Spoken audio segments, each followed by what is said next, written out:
We are taking geopolitical studies.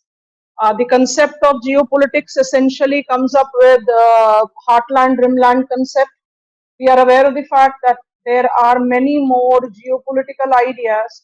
However, our syllabus do not give us compulsion to talk about them. Mackinder's heartland concept, more associated conventionally with former USSR, 1919 projection that it will be heart to the global economic, technological and any other development, and it proved to be correct with USSR attaining the status of being world power in due course of time. Rimland concept evolved to be valid only post 1991.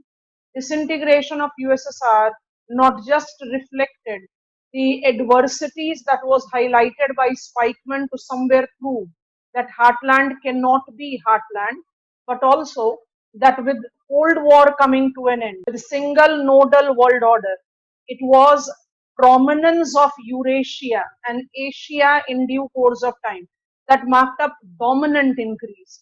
And this is therefore he who control rim lands, and I insist on plural, will be controlling the world. Wherein today we take the flexibility to understand Russia can be considered to be the member of rimland also. Why? Because I do have Chukchi Peninsula, we do have got Vladivostok that has got the maritime interlinked to it, with the trans-Pacific route becoming a significant trade route, and also that the Don Volga shipping canal and etc. So maritime link is there, and the kind of prominence that Russia has attained in both the terms. Russia is the largest country of the world, economically, geographically, demographically. It is the prominent and logical legacy holder of former USSR. If that is taken into consideration, it becomes logical that the growth that Russia has registered in due course of time can be considered to be revival of heartland. And we can also correlate it with BRICS. That is what we'll be learning with our study of regional manifestation. We applied the heartland rimland concept in context of Indian geopolitics.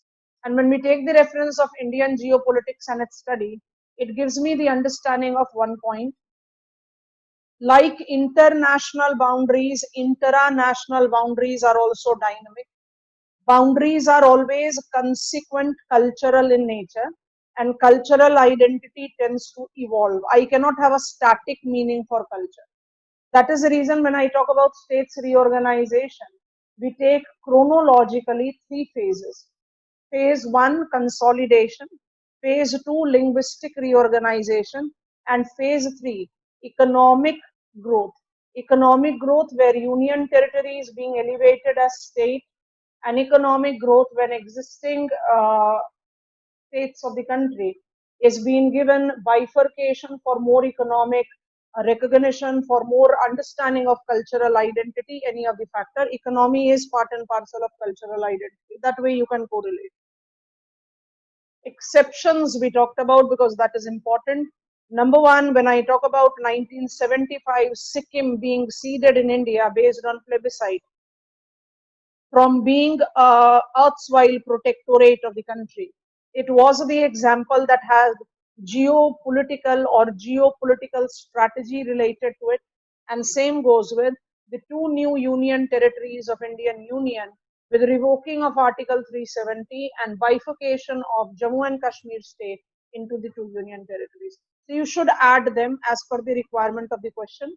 You have to take them in the chronological sequence because I'm supposed to be aware of states reorganization, and that is how we have applied it.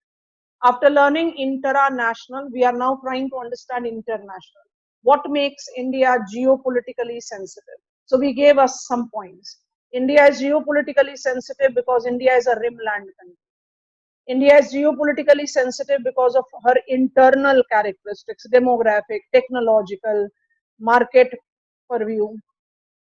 The growth that India registers when it comes to certain important types of agriculture and manufacturing factors, all that. But that is not sufficient. I need to add geopolitical edge to it. So we have added India is geopolitically sensitive also because India is yet to have a final resolution to the border disputes with the neighbors.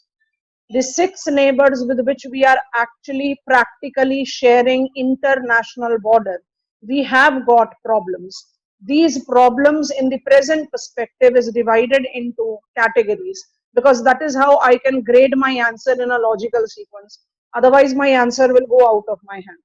And it is spatial relation that we are talking about. So what is additionally important for us to take into reference, that spatial relation need to be taken or is required to be taken from the perspective of geographical dimension. So which are the areas of our concern?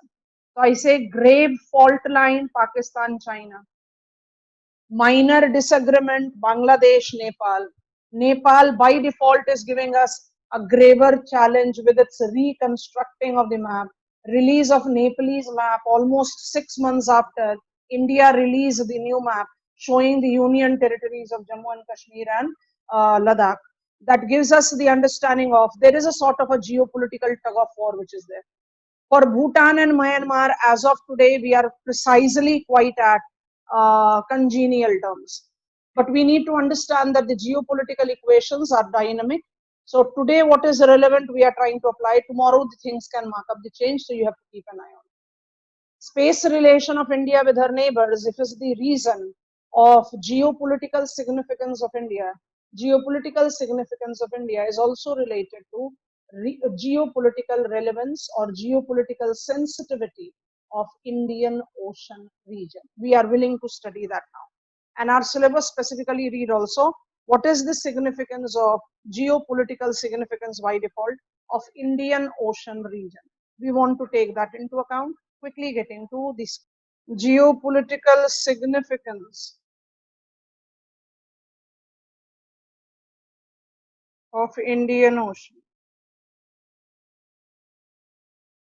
If you can recall, when we were at the study of oceanography, because I'll be having some of the repetition coming today, because we are back to the reference of the study of ocean with Indian Ocean. When we were learning the oceanographic study, we emphasized on United Nations Convention on Laws of Seas. That time I gave you a glimpse of the factor, and that glimpse of the factor is best learned in the present perspective. So what we have to take into account is historically, Indian Ocean have been geopolitically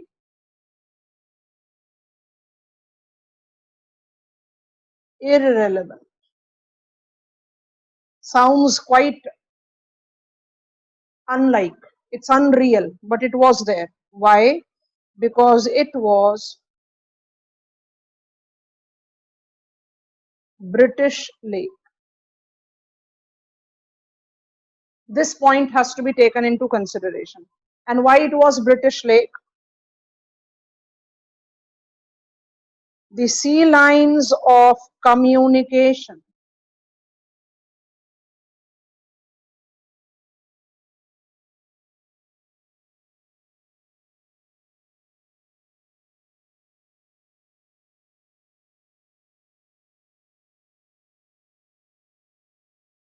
from Aden to Singapore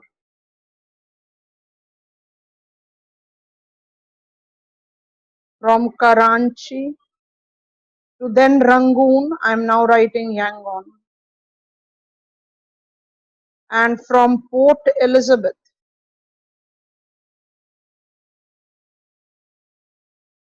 to Perth.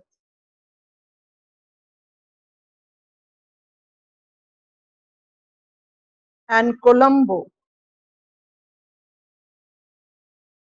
as naval headquarters. There was complete control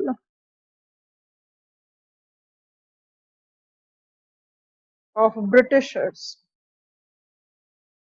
in Indian Ocean region.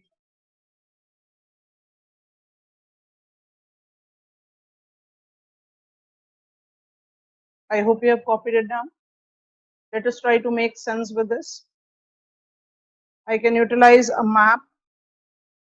This is a very relevant map of our study, and we'll be using it in details one more time, but for the time being, carefully see. Karachi, Yangon, Aden, Singapore,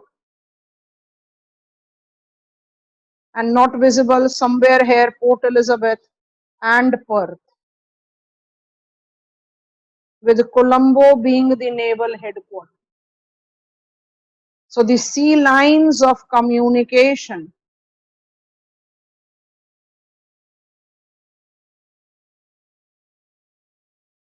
that Britishers developed in Indian Ocean region made it precisely inaccessible for any other geopolitical power to get in. And that was the reason I cannot intrude into any territory. So it is like I'll simply give up. It's not my concern. It's not my cup of tea. And that is the reason Indian Ocean was essentially ignored in the lengthiest part of global geopolitical order. And remind yourself, when we were learning global trade, we said trade might have been from the prehistoric times, but the global trade is not taken to be older than colonial times. Same logic we are applying here. The geopolitical relevance of Indian Ocean is essentially related to the colonial time. And colonial time, Britishers such controlled Indian Ocean region that it was being designated as Indian Ocean British Lake. Horn of Africa, Southern African shoreline, Arabian Peninsula, Peninsular India, not very apt in drawing on the tab, but still is attempting.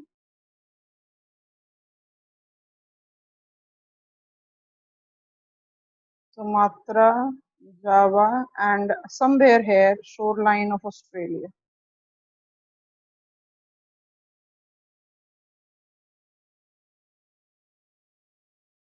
Karachi, Yangon, Sea Line of Communication 1, Aden, Singapore, Sea Line of Communication number 2, Port Elizabeth and Perth, Sea Line of Communication number 3. I think now it is much easier. If the question gives you the demand, you can write about it. Otherwise, you can safely ignore it. You have to decide what is the demand of the question to attempt the answer writing to it. And right here, Colombo. What is this image rough diagram is showing? This rough diagram is showing British Lake. And what is meant by British Lake? The name that is applied to Indian Ocean during the colonial regime, because during colonial regime it was absolutely controlled by British naval and merchant fleet. None of the external players could intrude it. So that neglected ocean, the irrelevant ocean, how is the geopolitical hotspot today? That changeover is very interesting. Have you taken it? Of course, you can attempt the drawing up of Sri Lanka, the Pearl country, and then it becomes much more. I think it is done. Post Second World War, Indian Ocean was exposed, and again a key term, of its geopolitical significance. And I talked about that in the class, so I just want to take the reference of it, how it was being exposed of its geopolitical significance. Retreat of British naval fleet,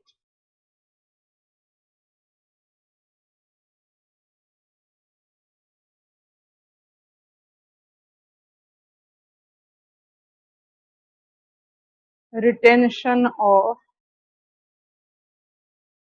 Chagos Archipelago,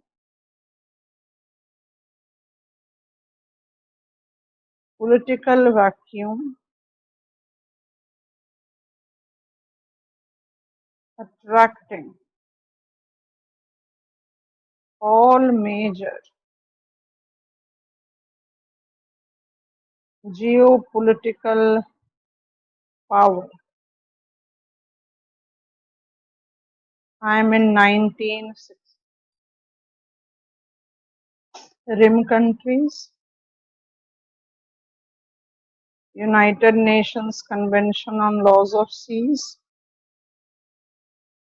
UN Security Council declaring Indian Ocean zone of peace,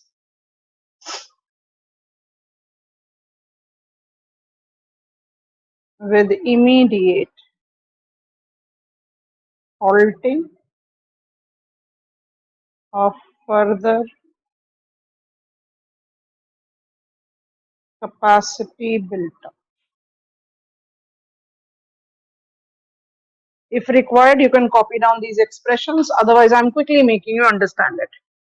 So very briefly, till Second World War, Indian Ocean, considered to be the British lake, is nowhere wrong. And what was the reason it was being considered as British lake? It was considered as British lake essentially because near complete ocean was in the control of Britishers with the very efficiently planned sea lines of communication. We have learned it. Now the colonial regime slowly, steadily came to end after Second World War. There was no legitimate right left out by British naval fleet to be there in Indian Ocean region. So retreat actually started in 60s, and this 60s, late 60s, because we were completely fortified Indian Ocean as British naval fleet, there was no possibility of the external player to come in. But now as we started retreating, there was the development of what I have written, and these expressions can be taken to be an important ones if you try to pick them up in your answer writing. The political vacuum got created. 60s, the big political power or geopolitical power never included China. It was former USSR, it was United Kingdom, USA was already there, Norway, Japan, any name that comes up in your mind, they all started rushing up with their submarines, with their naval fleet in order to occupy as much territory as possible in Indian Ocean region. This created rim countries retaliation, UN Security Council intervention, declaration of Indian Ocean as zone of peace, and in the light of United Nations Convention on Laws of Seas, not just immediate halting, and I'm just changing the color here, immediate halting of any further deployment, but also retreat. And it was very important thing for us to highlight, retreat of external players. And what decided external players? External players were decided by United Nations Convention on Laws of Seas. That if I don't have any exclusive economic zone, territorial water, or for that matter, contiguous zone validity, I need to come out. Open sea is open for everyone, so you can be there.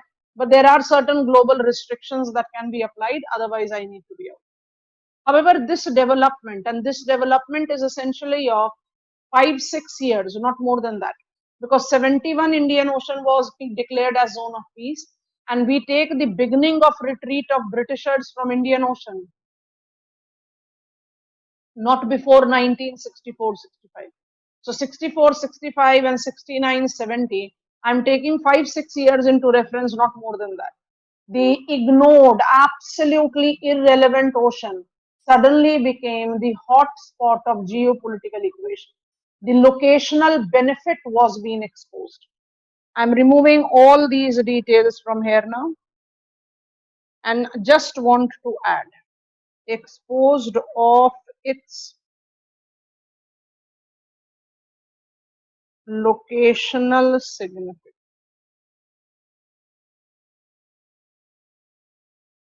marking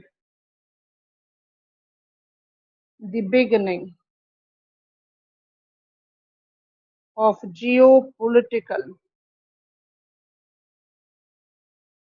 growth of Indian Ocean.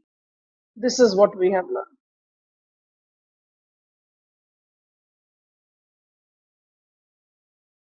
But is it sufficient? Certainly not. So what we have to take? Each point is very important.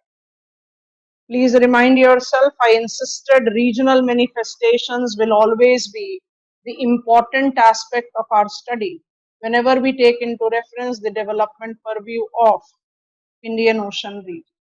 The trade routes, the resource base, the rimland proximity or nuclear warfare zone. You can take the spatial importance or locational importance here and new challenges. And very simple and straightforward factors we are picking up here. I am briefly enlarging each one of them. So trade route is something that will be new to us, not absolutely. Resource base, more or less the reputation that we take into account. However, there is a new dimension that has been added as Indian Ocean Rim Association. So we will talk about it. Rimland proximity, nuclear warfare zone is nothing but rimland that we have learned, and new challenges will be our prime focus. What is the reasons for geopolitical sensitivity of Indian Ocean? 4 points plus 1. Be very cautious with plus 1. And this is how you create your answer. Of India, we have learned it, we are still learning it. And South Asia, we'll be learning it after this.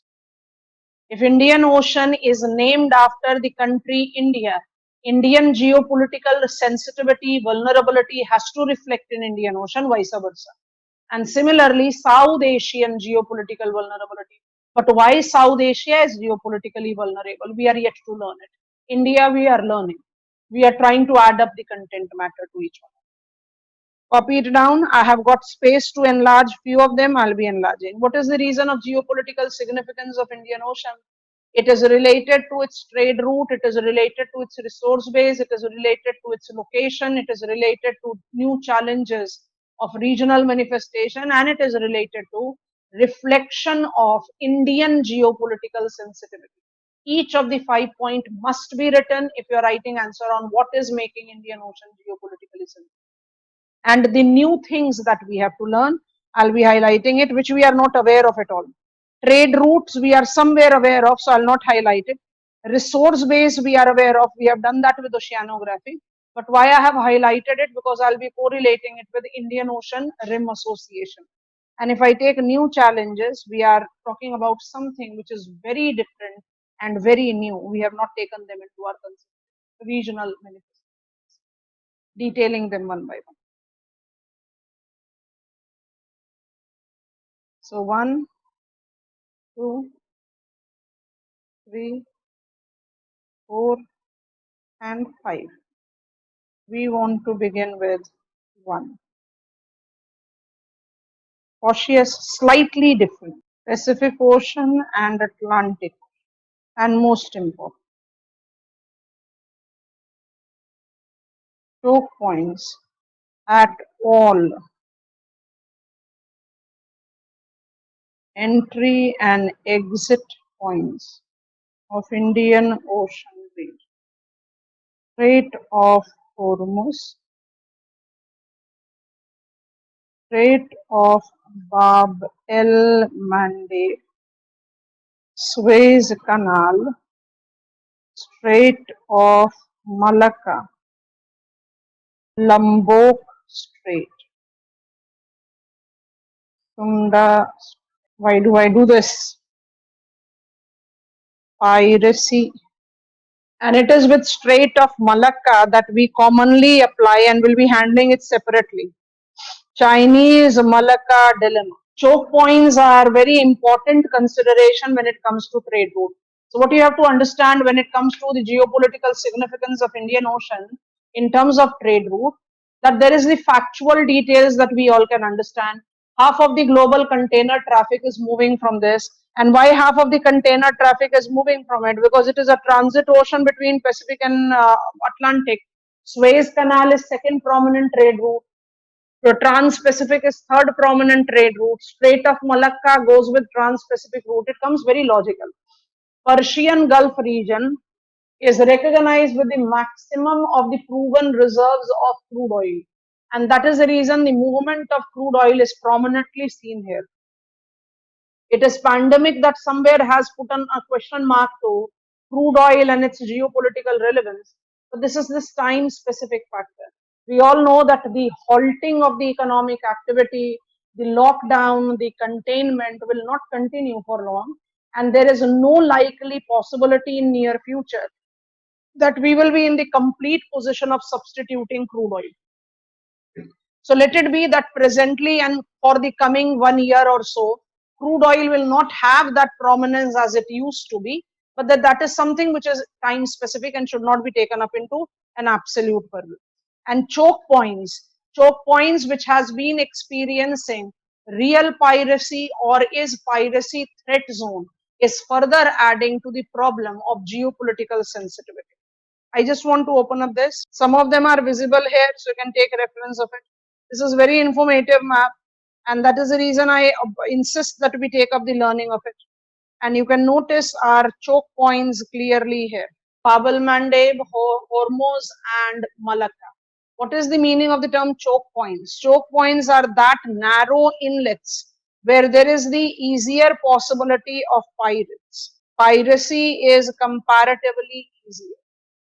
So Red Sea, Gulf of Aden, Persian Gulf, Gulf of Oman, Hormuz Strait, Bab el-Mandeb Strait, and we all know Strait of Malacca.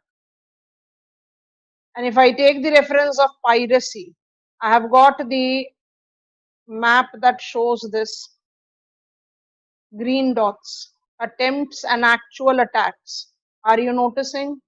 Choke points. And at this point of the map, you can easily apply, this is your Sunda Strait, and not completely visible.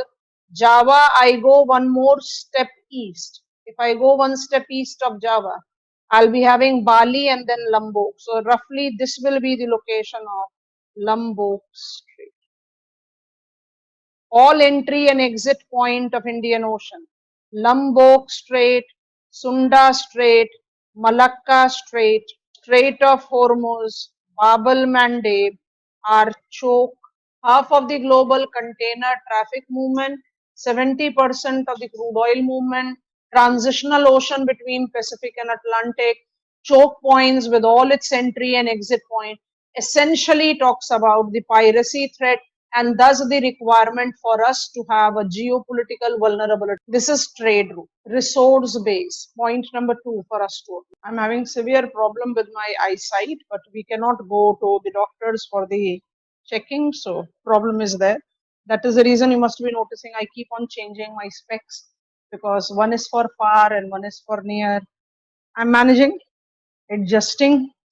Okay, resources. Number 2, existing and future reserves, transportation lines of crude, refined and liquefied gases, pipeline or sea lines of communication, and also refining, storage and redistribution. No, I'm highlighting the important points, carefully make sense with it. Existing and future reserve, transportation lines, refining, storage and redistribution, oil. Which resource continues to have the dominant most reference when it comes to geopolitical vulnerability of Indian Ocean? The most important thing comes up as oil. And this characteristics, this resource-based characteristics of geopolitical relevance of Indian Ocean is exponentially increased. I have used the term augmented by threefold factors. And which are these threefold factors? That existing and the future reserves is dominant in this region, that the transportation lines of not just crude but refined and liquefied gases is having its densest networking here, whether I talk about pipeline or I talk about the lines of communication, that is navigable routes. And the third important thing is that refining, storage and redistribution nodes are maximum in this region when we try to compare it with the global perspective. So economic and strategic relevance is essentially related to crude oil. But is it only related to crude oil? Certainly not. So resource part A is oil, and I'll go very brief with others. You are aware of them? C,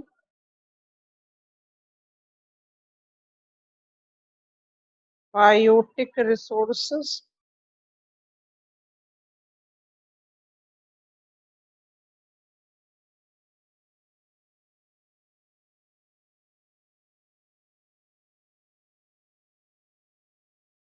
nectons, planktons,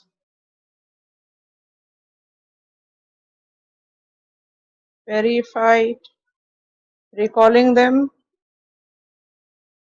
macrophyte. Simply try to recall, biodiversity increases with the decrease in sign of latitude, and among the oceans of the world, major ones, among the oceans of the world, Indian Ocean is the example of continental tropical water body. So by default, the biotic diversity will be very high here. And these resource factor, whether it is oil, biotic resources or orthogenic, is required to be associated with. Quickly copy it down. I have to make a contemporary edge applied to it.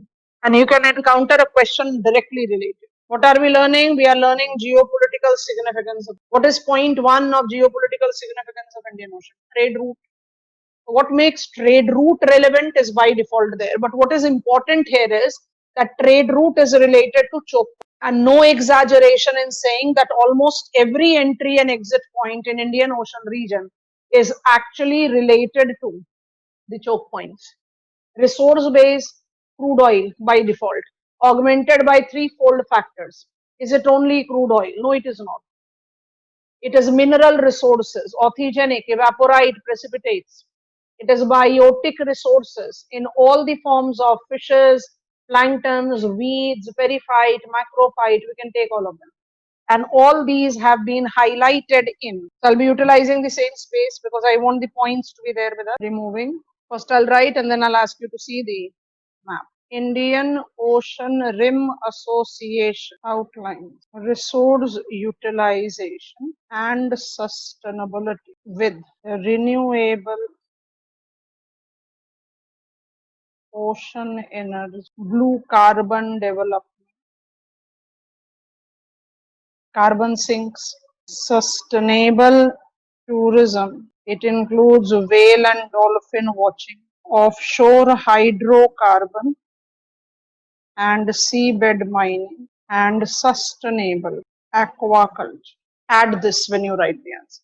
And it's not very difficult. Renewable ocean energy, you are talking about geothermal, the tidal energy, amphidromic system, blue carbon development. We know oceans, the carbon sinks, green depleting, whether it is plankton, whether it is periphyte, macrophyte, mangroves.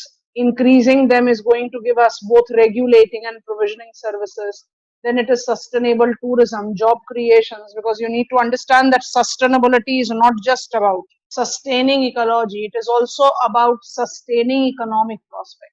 Offshore hydrocarbon and seabed mining, very important factor. We know that seabed authority have given some nod to India to get into the deep sea mining, so that is important. And sustainable aquaculture, that is what has been mobilized in India as blue economy in Indian island territory development. We'll talk about that in regional development. Resources, quite important and relates to Indian Ocean rim. I'll come back to this, see this first. It's easier on map, otherwise names we all can understand. Resource utilization in its development further. The member states and the dialogue partner. Trade route, done. Resource base, done. Rimland proximity and nuclear warfare zone. What is rimland? So you take up the reference of geopolitical tussle between the countries. India is geopolitically significant, so you can take up the reference of that account. And the position of Indian Ocean in the present perspective is in the intercontinental missile technology. We can easily apply Indian Ocean provides that geopolitical support or area from where we can easily have a control, monitoring, keeping an eye on what is called rim lands. He who control rim lands will be controlling the world. And this is where we take the reference of. So we can add this factor. I have got the map to make you understand, but I'll first take it. British Indian Ocean Territory. Open up political map of world in front of you. British Indian Ocean Territory, Diego Garcia US Naval Base. But this doesn't suffice. And that is the reason when I talk about Rimland, I added two new challenges. What are these? Then I'll be repeating. What marked up the beginning? Why New Delhi never retaliated to China marking up its entry into Indian Ocean region? Internationally recommended transit corridor. It's some 490 nautical. We are combining the two factors together. What makes Indian Ocean geopolitically sensitive is its proximity to the rimland. Is that in the missile technology, if I'm positioned in Indian Ocean region, I have got the possibility of monitoring, keeping an eye on the rimland countries. So this is something that I can relate in the global perspective. This I can relate into the dimension of geopolitical conventional purview. But is this sufficient when it comes to the rimland sensitivity identified with Indian Ocean region? No, there are new challenges which is there. The point that I'm trying to make is I must not miss out in writing Diego Garcia. But if I'm concluding my answer writing of rimland sensitivity by only mentioning Diego Garcia, then my answer will be considered to be somewhere incomplete. Reason, it is not the complete aspect of rimland sensitivity. So Chinese presence have added to new challenge. New challenge as Chinese presence marked up its beginning as a Chinese Malacca dilemma. What is meant by Chinese Malacca dilemma? Because since 2005, United States of America somewhere stopped policing Indian Ocean, which was seen with the diversion of, which was seen with the diverting of US naval fleet from Indian Ocean region to Pacific Ocean region. And this resulted in, this was simultaneous to the pirates and piracy attack actually done. See this map one more time. I'm removing every of the shades that I have used. No choke points. Carefully see this, what is being highlighted. Actual attempt and attempted attack. And now you try to see the dots that are being there. And 2009. So since 2005, US started diverting its naval fleet from Indian Ocean region to Pacific Ocean. And this resulted into what? This resulted into increase in the pirate attacks. Now China has Malacca dilemma. Malacca dilemma is that via this choke point, we have maximum of our movement of oil transit. And it will not be this choke point only. It will be this choke point, Bab el Mandeb, this choke point, Hormuz. So there are three choke points which has to be covered by the merchant fleet of China that is carrying some 40% plus of Chinese crude oil. So it gave China a legitimate reason to be right there in Indian Ocean region. So some 490 nautical miles of internationally recommended corridor where even Indian Navy is escorting the merchant fleet. So China will also be doing it. So in this corridor, we had the feasibility of Chinese naval fleet coming in. And that marked the beginning of Chinese entry in Indian Ocean. And that entry created what is called new challenges in Indian Ocean geopolitical significance. And you need to understand it very strongly with support of. There are some different images that I want all of us. Chinese political influence or military presence astride oil routes in Indian Ocean region. So it's political influence or military presence. Political influence and military presence. So we take military presence into our reference first. So military presence, we can identify the Woody Island airfield, the Hainan Island airfield, commercial naval base, Gwadar naval base and surveillance facility, And then I pick up the reference of the study that is related to its political influence. So South China oil drainage, transportation corridor in Myanmar. Please recall Isthmus of Kra, the proposed Kra Canal, which will be the supplement of the trans trade route. Recalling Kra Canal, Thailand. Surveillance facility in Myanmar, Thailand. Chittagong Port Facility, Hambantota Container Port, collectively called String of Pearl. Question is Chinese presence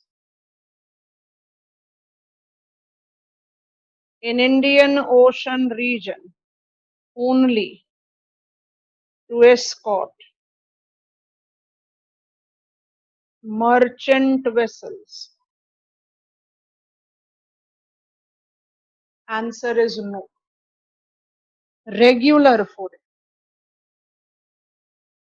Very recently, we came across the news item that talked about Indian naval force have pushed Chinese naval fleet from the Indian exclusive economic zone.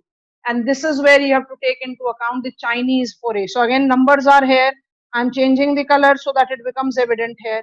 You all are aware of Lombok Strait, Sunda Strait, Malacca Strait, choke points. And the Chinese Navy submarine routes in Indian Ocean incorporate Djibouti, Bab el Mandeb, Gwadar, Hormuz, Perduf, Nolhu, Perduf Island, it is much popularly referred as. So Perduf Island, the Chinese island, right there, you can recognize the country. Port Blair is India, so just remove. Choke points. If you take the reference of Gwadar, if you try to pick up the location of Djibouti, you are actually talking about Chinese strong interest in Indian Ocean. And don't stop here. So I'm taking up the changeover, going to the block where we were attempting the write-up. I'm still not done with it. I'm coming up to it. New challenges. I not just take into reference Chinese string of pearl that includes political, economic, and military bases in Indian Ocean region. It is also increased regular foray of intelligence gathering ships and submersibles combined with Indian surveillance and regular foray island leasing agreement and economic political influence in Indian Ocean region. First you write it. Some of them we have seen with the images. We are again trying to see it. And how do we relate it to regional manifestations? We'll try to learn it. I'll be reconstructing the details. Now carefully see one by one. I first want to start up with port authorities assisted by China. Some names should be there in your information list and you must take them into account. Sihanoukville, Chittagong. We are in Myanmar. Hambantota, Colombo. We are in Sri Lanka. Marao Atoll, Maldives. Gwadar, Pakistan. Port of Djibouti, Djibouti.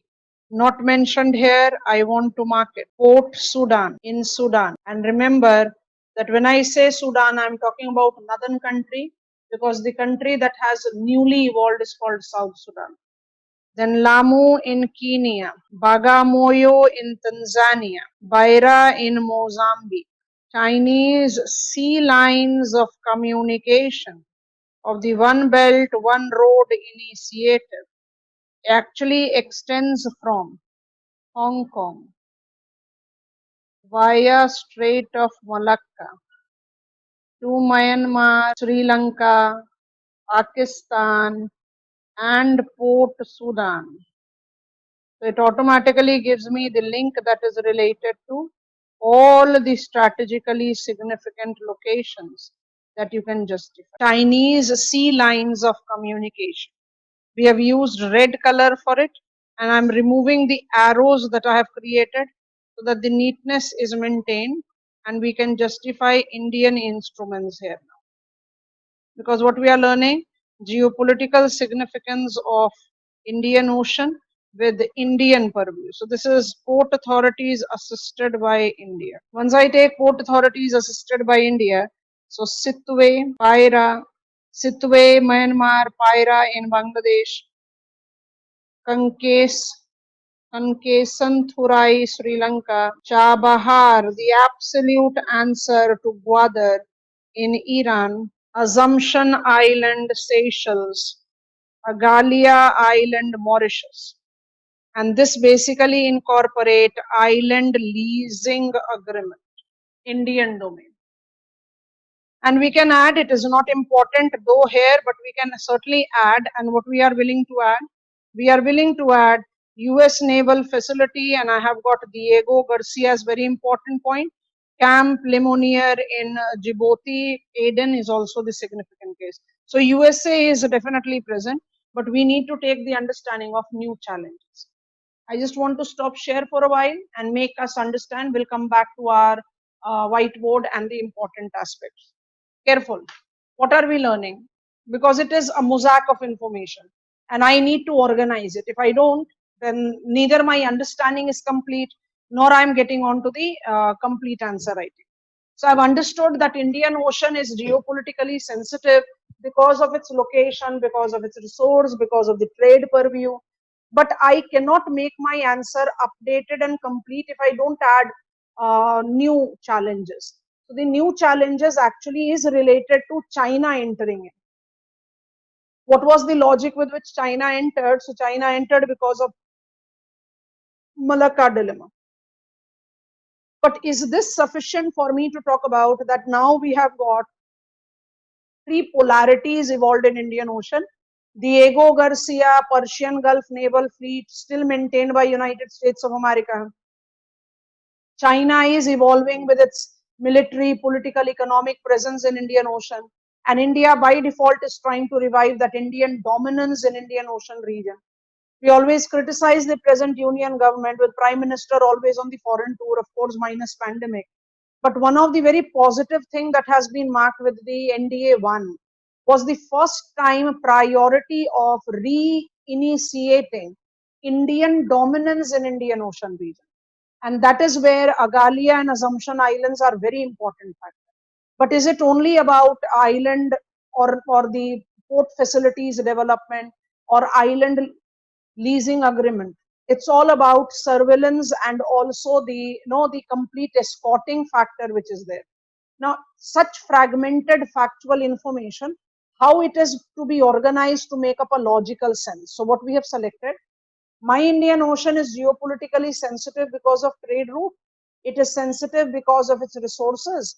Resources have got the updation with Indian Ocean Rim Association identifying it with blue economy, sustainable diversification of the resource base, which is very important avenue of economic functioning of this association. 21 members, important members, so it automatically gives us the significance there. So we have updated it. Then comes up rimland sensitivity. Rimland sensitivity is related to the locational benefit of Indian Ocean, which is combined by presence of China and retaliation of India. And that is what we are counting as regional manifestation. What are the key Indian instruments in Indian Ocean region? And what are the key Chinese instruments in Indian Ocean region is what we have taken into reference. What is Chinese prominent instruments? It is political, economic, and military development base. It is the generation of the seaport infrastructure development. And India have also marked up increasing surveillance and surveying in the Indian Ocean region with the port development as assisted by India and island leasing agreement. This is where we are taking the locking of the horns of the titles, which is increasing the geopolitical vulnerability of this ocean. I'm again going back to the images, carefully take note of the things. Seeing it is believing, and that is how the things becomes easier for me to handle. Some of the names are very familiar and popular one, Hambantota, Gwadar, Chittagaon.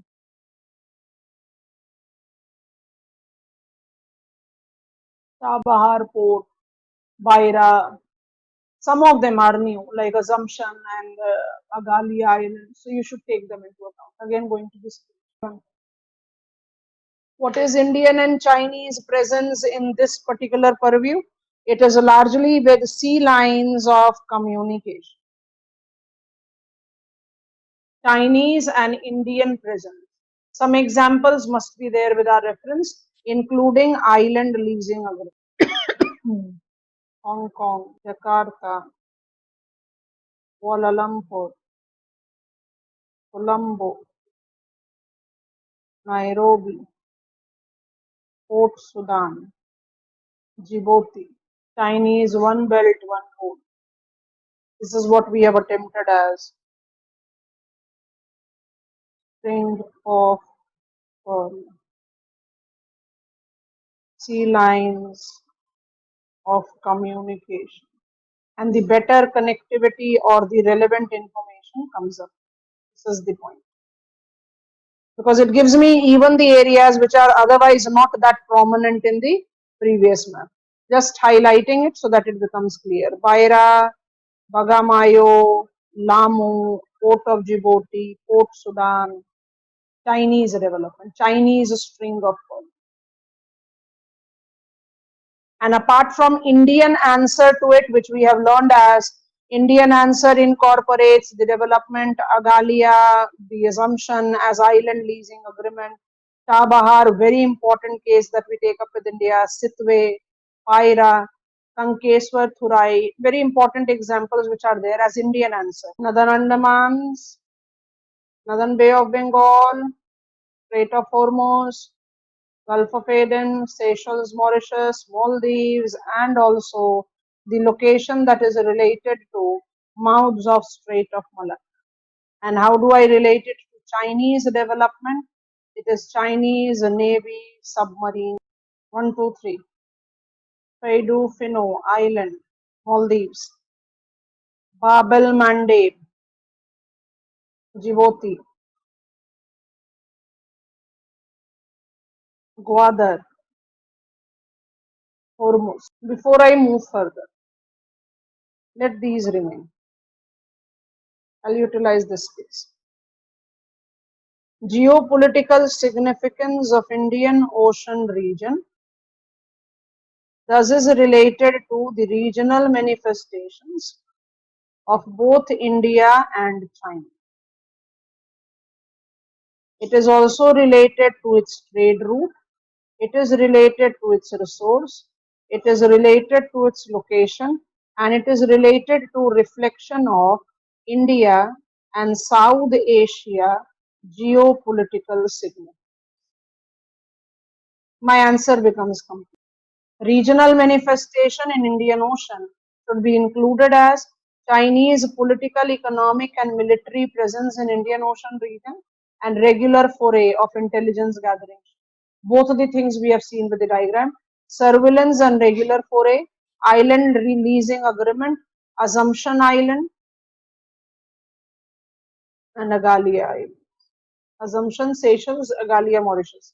An economic political presence in Indian Ocean region, the seaport development, somewhere the containment of Chinese presence. Now, we created a subhead called regional manifestations. And when I take the reference of regional manifestations, I need to make sense with, do I need to only relate it to Indian Ocean region? Answer will be no. Then what exactly is the meaning of regional manifestation and where else I can apply? Be very cautious. We don't have this written in our syllabus, but without that, sufficient updation will not be done in our geopolitical idea. Quickly writing it and I want you to copy it now. Key terms I'll be highlighting. These are geopolitical terms. It's always advisable to be there in our answer. Right? Competitive hunt of resource base beyond political boundaries, doing away from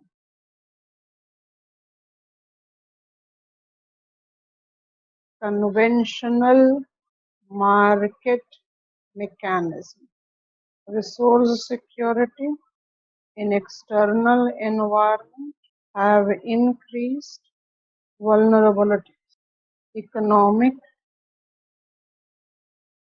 imperial temptations, shedding of third world mentality. First, write it up, then I'll make you understand these manifestations, and this automatically will give us. I have got very prominent, excellent diagrams with which I can make you understand it. First, you click on it. Whenever we talk about conventional market mechanism, the first thing that I have highlighted, I don't have any asset, I don't have a raw material, or I don't have any commodity that I want to consume as an individual, as a country. What is the way I'll be doing it? What is the way I'll be attaining it? I'm looking for it, but I don't possess. I'll go to market, purchase it. That is called conventional market mechanism. But as both China and India are substantially gaining on economic and technological front post globalization, have generated that temperament, technological or economic capacity to move beyond their domestic market. So they are in the competitive hunt for the resource base beyond the political boundary in order to ensure the resource security in the domestic front. So when I'm doing away from the conventional market mechanism and I'm getting into the competitive hunt of the resources in the external environment, by default it is creating the much complicated mosaic of economic interdependence and will increase the vulnerability of both the countries, China as well as India. Not just in terms of they being dependent on the external areas where there can be the modification in the policy framework, but also that they are actually now colliding, conflicting with each other much beyond their traditional LAC and McMahon line. That is the reason when I talk about regional manifestations in geopolitics, I do include Indian Ocean instruments, which we have already learned with Indian Ocean, but I don't restrict it only to Indian Ocean. I apply it also to the Central Asian region, South China Sea region, because in all these areas, these two countries are continuously colliding with each other in terms of their increased vulnerability, in terms of their economic imperial temptation. These are geopolitical terms, shedding their third world mentality. And that is the reason when we today talk about Sino-Indian spatial relation, we don't restrict it to the conventional spatial tussle of yet to resolve the border dispute. We take it to South Asia, we take it to Indian Ocean region, we take it to South China Sea, and we also take it to Central Asia. That is regional manifestation. So what are Chinese instruments when it comes to regional manifestations? Chinese instruments when it comes to regional manifestation essentially includes, I'm removing rest of the details. Hainan Island, Pudi Island, please recall naval base, Partly Island, Chinese possession, and Scarborough. All what I am highlighting is Chinese militarization site, and what I am now highlighting in around Manila is US Philippines site. And the important contagious area of the tussle is Scarborough. And what is the reason this area is such important? It is because of its strategic location and crude oil. So this map shows what is the significance of South China Sea. So we have got Chinese and US bases that are being applied, and with Indian Act East policy, India is marking its, within quotes, economic presence in South China Sea as the BOT player in exploration and production. Let me just remove this. BOT player in exploration and production with both Philippines and Vietnam. So there is no exaggeration that like Indian Ocean region, South China Sea is also evolving tri-point geopolitical tussle. Regional manifestation, you'll write it. Otherwise, South China Sea do not correlate anywhere with the approach of the study that will be with Indian Ocean. So you have to take that note. And see here, it's slightly much more depictive. Extent of Chinese claimed territorial water, Hainan Island, Parcel Island, Spratly Island, and Scarborough Shoal that we talked about. And it is counter-claimed by Philippines, and Philippines incorporate geopolitical significance of or attachment of United States of America. And it is both with the Philippines, we have got India, and Vietnam, we have got India, which is marking its geopolitical significance in South China Sea. What this map is showing, absolutely along Luzon Island of Philippines, touching the shoreline of, remind yourself, it is Borneo, touching the shoreline of Vietnam is the territorial water as claimed by China, by default controversial debated. Spratly Island, Parcel Island with Budi Island here, Chinese 9 dash line. This is what we have seen in much clearer diagram earlier. And the military assets that are being developed. Chinese jet naval base and also PLA runway. So whether I take the reference of Spratly Island block, this is Spratly Island block, where Subi Reef, zooming in, you can simply write in your answer Spratly Island. No need to get into the specification, but in Spratly Island, Subi Reef has got the aircraft carrier, it is PLA runway that is being applied. So I have developed these as a military base. And mind it, this military base of China is in direct collision with US military bases, which is incorporating the geopolitical support of Philippines and Philippines territorial water. In South China Sea, Indian presence is absolutely with ENPS.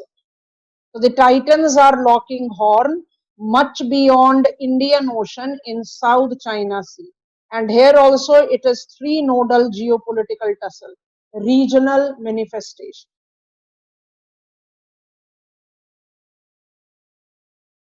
Two quick points before I take further.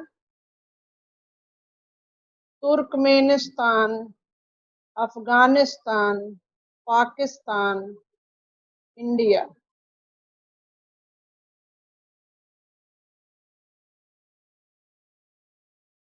Daulatabad gas field to Herat, Kandhar, Quetta, Multan and Fazilka, to be eventually added by Gas Authority of India Limited, HBJ pipeline. The Tapi pipeline is considered to be the Indian instrument